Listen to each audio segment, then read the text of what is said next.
like I feel like people get stuck in these generalizations. And one of the things that I find myself, I'm in such a weird place because you would probably say I'm more left than I am right, but I'm kind of neither. I'm in some weird No, I don't think that. I think you're more right than left. I think you haven't come to grips with it yet. Yeah. Ah, that's funny. I really don't. I honestly, I really think that's the case because you see, here's why. And this is this is a compliment.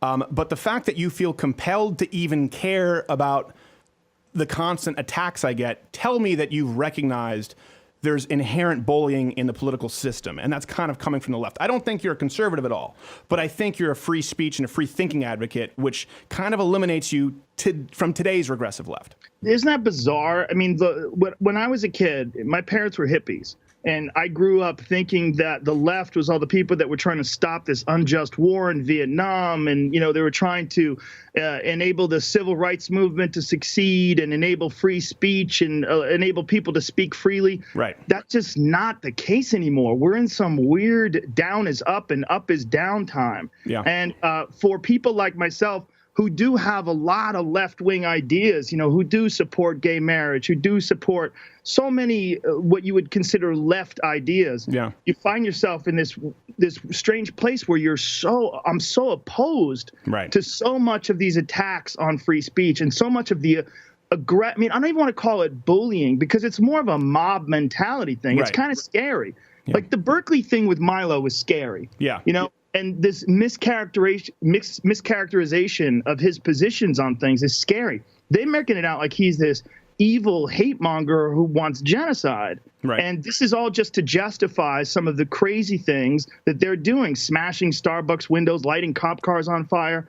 All this chaos that you're seeing that's being perpetrated by the left. Someone like myself, I cannot identify with that. I do not understand it, and it puts me at odds. But, I'm like a man without a country now. I would have said that not long ago, but that's where I think now, I was not a Trump supporter in the primaries. We talked about that kind of online and why I didn't or what the issues I had with him were. But I think in this sort of post-political correctness era, it's pretty clear as to where you're welcome, and it's just not on today's. And I know you're going to have people going, oh, the left-right paradigm. Well, it matters when there's one side of the political spectrum where it's an active part of their platform to not believe in freedom of speech. I mean, I come from Canada, where that's what happens when the Liberal Party gets into power. Freedom of speech, there are actual laws put into place that are eliminated. So for me, it's not everything has to be a right or left issue. Marijuana, for example, like I was talking about, I don't think that's a right or left. I don't care. I don't think the federal government should be involved. I think states should be able to do whatever they want, disregarding the other stuff we were talking about.